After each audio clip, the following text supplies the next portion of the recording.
You are welcome here this morning. Please rise in body or spirit to sing our opening hymn, number 1008.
Please remain standing while we light our covenant and recite our covenant and light our chalice.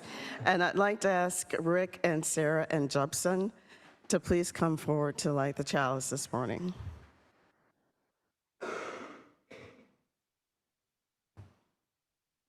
We covenant to embrace each other,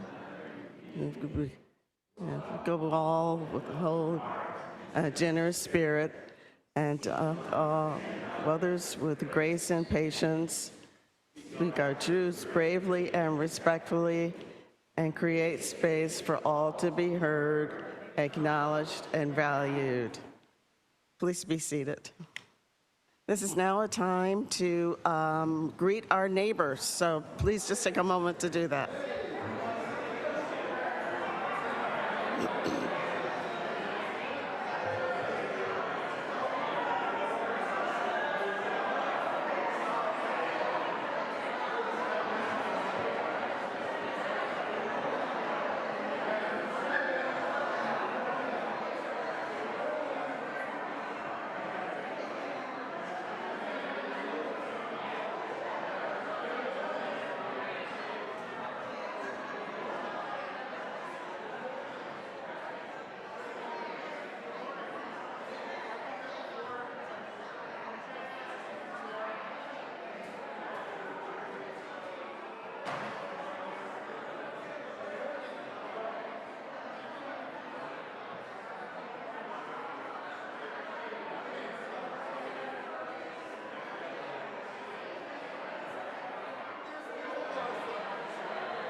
Good morning. My name is Marva Williams, and I will serve as your worship associate this morning. I am joined by Reverend Ed, our interim minister, and Joy Thiessen, our pianist. I'd also like to thank the hospitality team for their wonderful work, and Jeannie Shetoff for the glorious flowers that she donated for today's service. I want to welcome our friends who are viewing our service on Zoom. Please remember that you can activate closed captioning if that would be helpful. And if you'd like to have a virtual coffee hour, please stay on Zoom after the service. If you are attending our service for the first time, we are so happy to see you, and we extend a special welcome. One thing I'd like to mention is that we need more religious education teachers this fall. So please do give a call to Chrissy Bushyager if you're interested in doing that. And if she calls you, say yes. Also want to let you know that the search committee has been busy this summer preparing for our big search.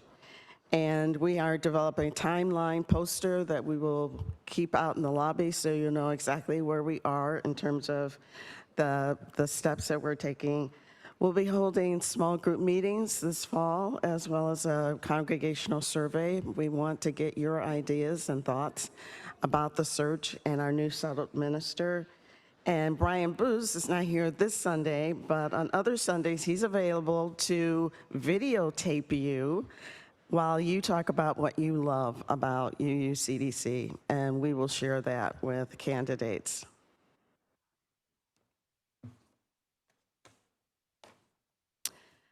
I'd like to provide a short reading by Julie Lepp, who is actually our minister in Eau Claire, Wisconsin. Dear Goddess, Mother, and Source, your womb is all of creation. Your love is mother's milk. Please grant us support during this transition. Help us to move through each stage. Please carry us in your arms with support, grace, and love, so that we may bring new life to this ministry, so that we may grow as a community, so that we may birth a whole new way of being together. We ask this in your holy and sacred name. Amen. We will now enter into our service with the centering song.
Good morning.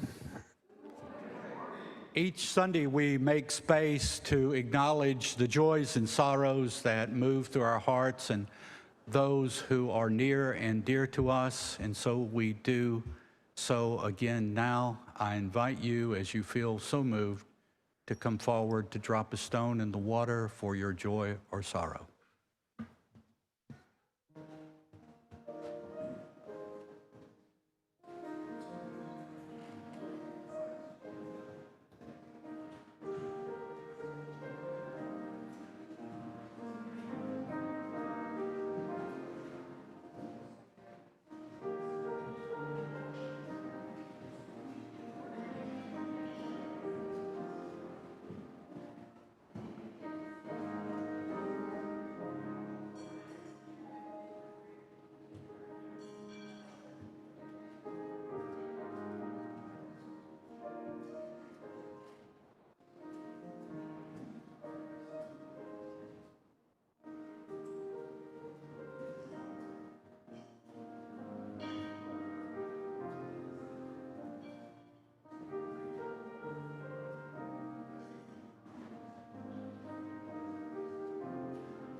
I dropped a stone for all the joys and one stone for all the sorrows unacknowledged in our presence and in those near and dear to us. Could you remain seated as we join in singing together, Spirit of Life?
I'd like to read a brief reading from a person who did something very rare and even unique.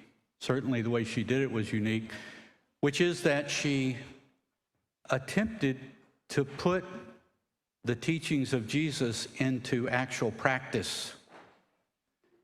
And this is so rare that it offended many people, and she found herself repeatedly being arrested, but throughout her life built a solid reputation as someone who was trying earnestly to live her faith in a simple and straightforward way, and her name is Dorothy Day, and this is something she wrote. People say, what is the sense of our small effort? They cannot see that we must lay one brick at a time, take one step at a time. A pebble cast into a pond causes ripples that spread in all directions. Each one of our thoughts, words, and deeds are like that. No one has a right to sit down and feel hopeless. There's too much work to be done. May we now take the offering and collection for the church.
Good morning.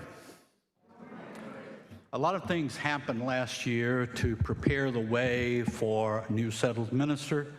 A lot has yet to be done. The search for a new settled minister and all that is done to support and prepare for that will consume our energies in the year ahead. But there is another issue that will absorb our attention and interest for at least the next 4 months, and that is this year's general election and the condition and status of our republic. What I talk about today might be seen by some as a political sermon. It is not. It is rather a reflection on our affirmation, our individual and collective affirmation as a religious community of the importance we place on democracy, individual rights, diversity, and similar values, and how those mindsets and ways of thinking play out in the framework of our current social conditions.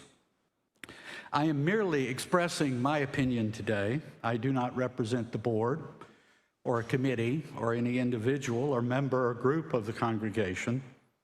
I offer my opinion not to tell you what to think and believe or do, but to explain to you what I believe and why.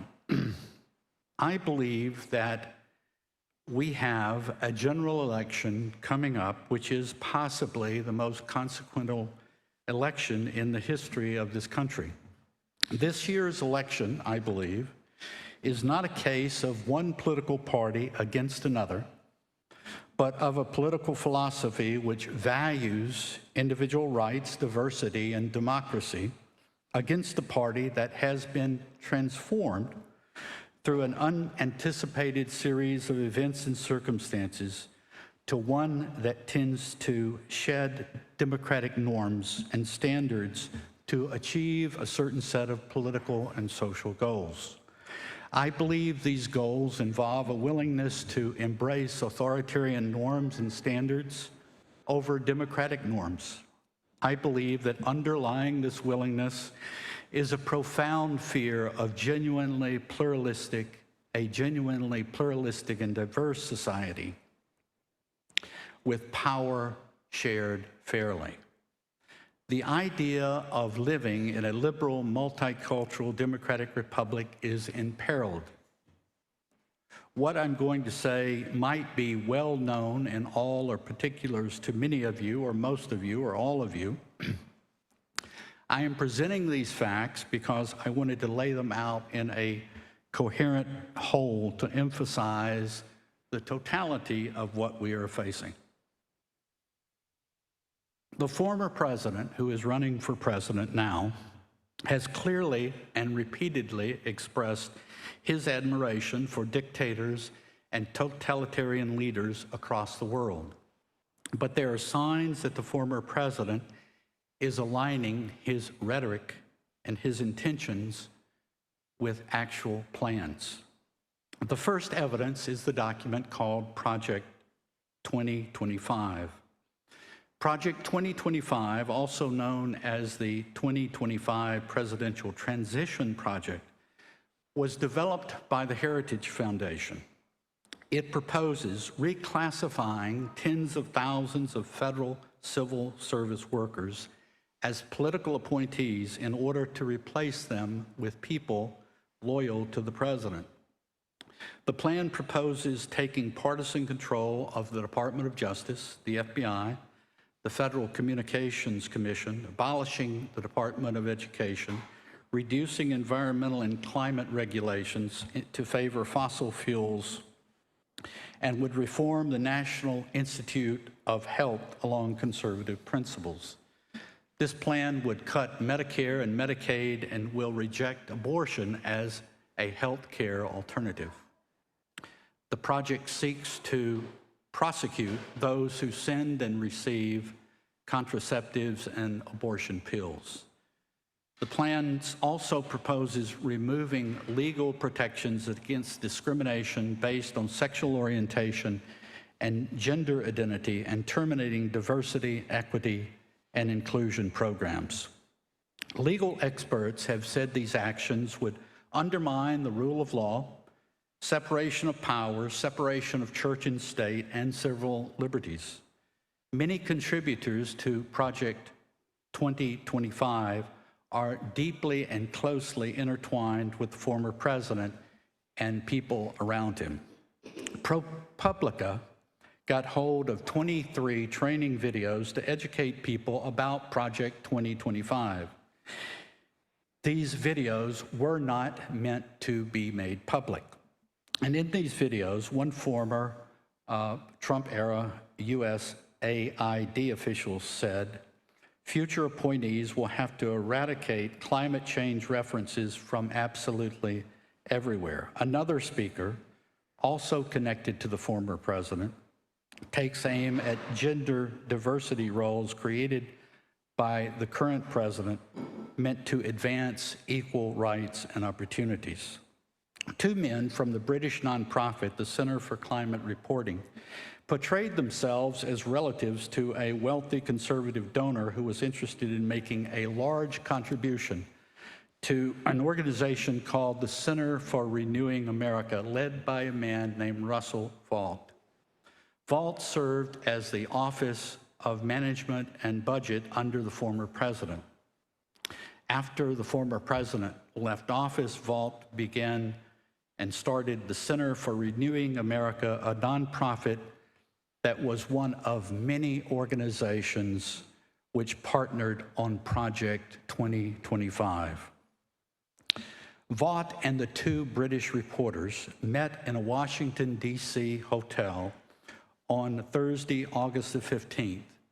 They secretly recorded the entire conversation and distributed that video to the public. Vought said that his group in the video, the Center for Renewing America, was secretly drafting hundreds of executive orders, regulations, and memos that would lay the groundwork for rapid action of the former president's plan if he wins. Those plans are not made public, and instead, Vought said, will be very, very closely held. Vought said that he was unfazed by the former president's attempts to distance any connection between himself and Project 2025. And Vought noted that the former president was very supportive of what we do. In a separate conversation with the same two reporters, one of Vaught's aides, a man named Meadowcroft, who is the research director for the Center for Renewing America, said that the drafts the group was preparing would be provided for the incoming former president's administration in a way that would protect them from ever being publicly disclosed.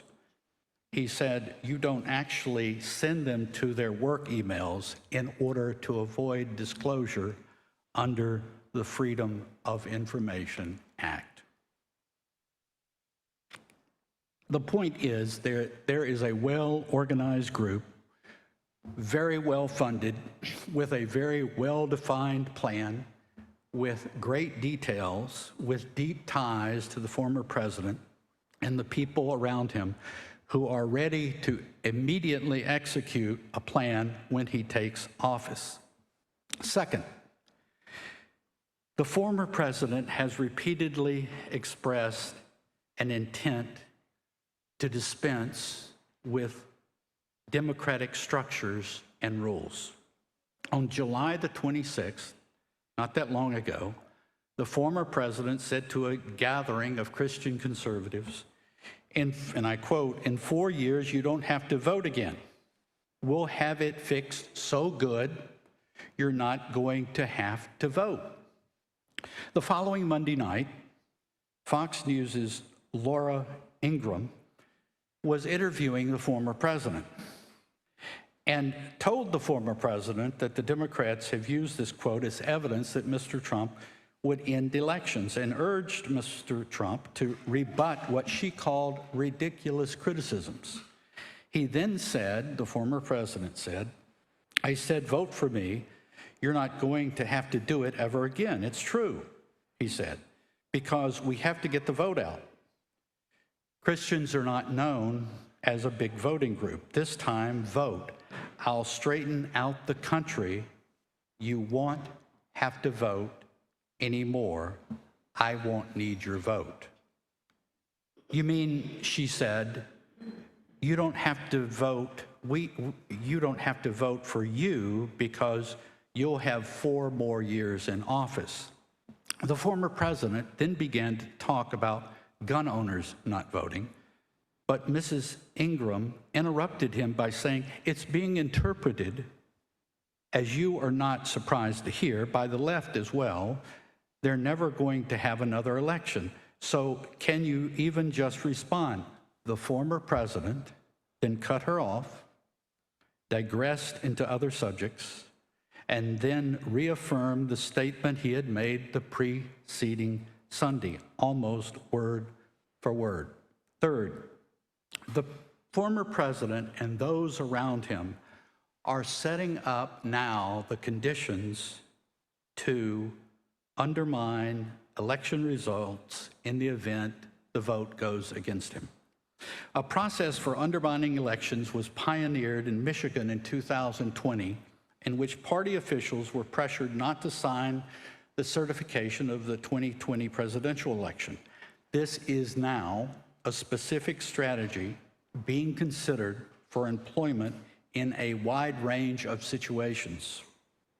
Mark Elias of Democracy Docket, a voting rights advocacy group, states that the former president's team has developed a plan to block the certification of the general election results where possible, pushing through new rules that would make it easier for county-level officials to refuse to certify election results. In this strategy, election officials at any and every level could simply refuse to certify the elections. If it is impossible to certify a county, you effectively make it impossible to certify a state. And then ultimately, that puts the whole tallying of the presidential election results into question. Mark Elias, an attorney that specializes in voting rights, reports that this strategy is now more organized than ever. There's been 4 years to think about it and perfect it. He said, they might have tried to subvert the results in a handful of places in 2020 and 2022, but this year they will try to subvert them all, setting the stage for what is now coming in November. The groundwork for this strategy is already occurring.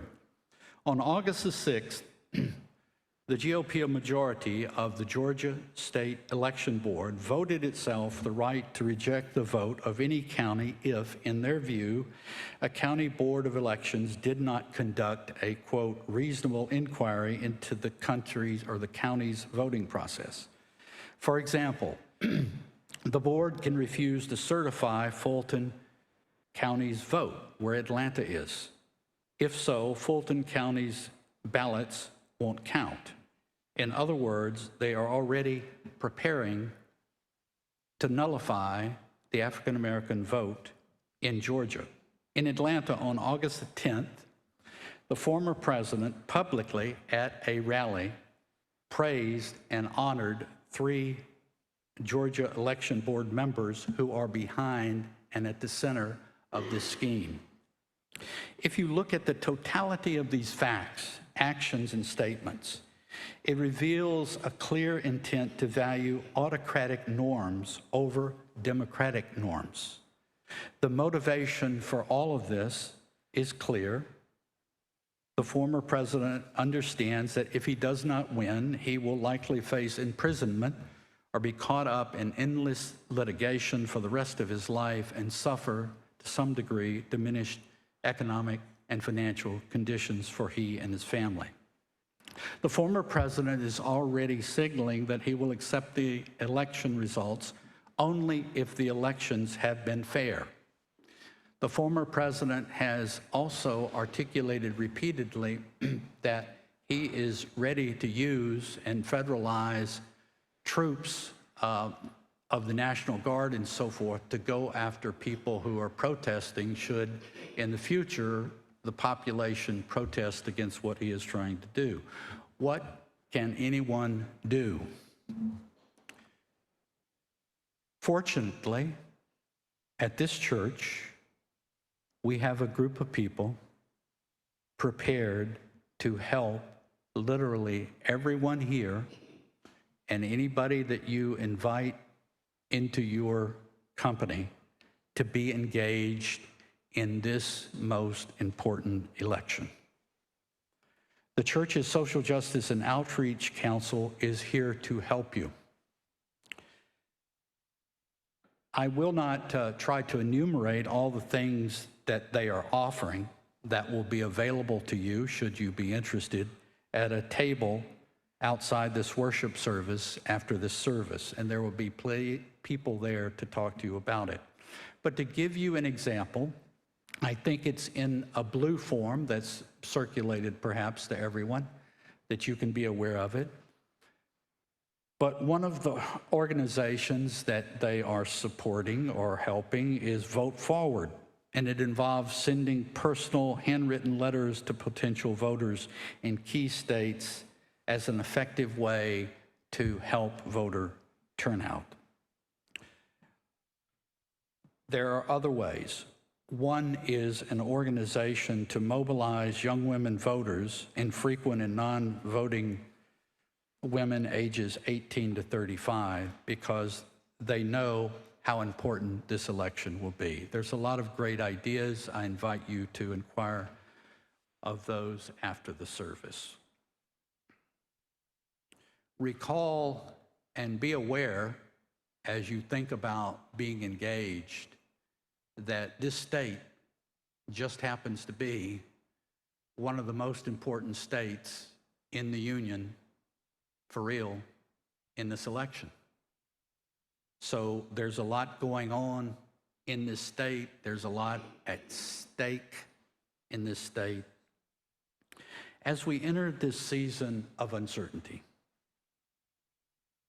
I think it is important for members of the congregation to focus on what they can do, not to worry about the challenges facing us, which are real, but to use our fear as fuel to propel us to act and to do and to be, and to focus on our connections with others, the people around you.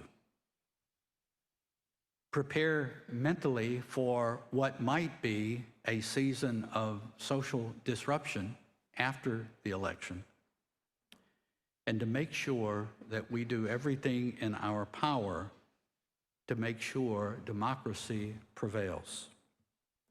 The coming months could be frightening at times, disturbing, enraging perhaps. It is important to be grounded and firm in our social and cultural and political beliefs. May we keep focused. May we reach out to family members, members of the congregation, and others willing to help and support us. And please go to the social justice table that has been set up. And I invite you to be engaged. And now let us stand as we sing our closing hymn, Building a New Way.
I'd like to ask Marv to come forward to extinguish our chalice as we read these words for our benediction. For those who come here seeking God, may God go with you. For those who come here embracing life, may life return your affection. And for those who come to seek a path, may a way be found and the courage to take it step by step. Blessed be.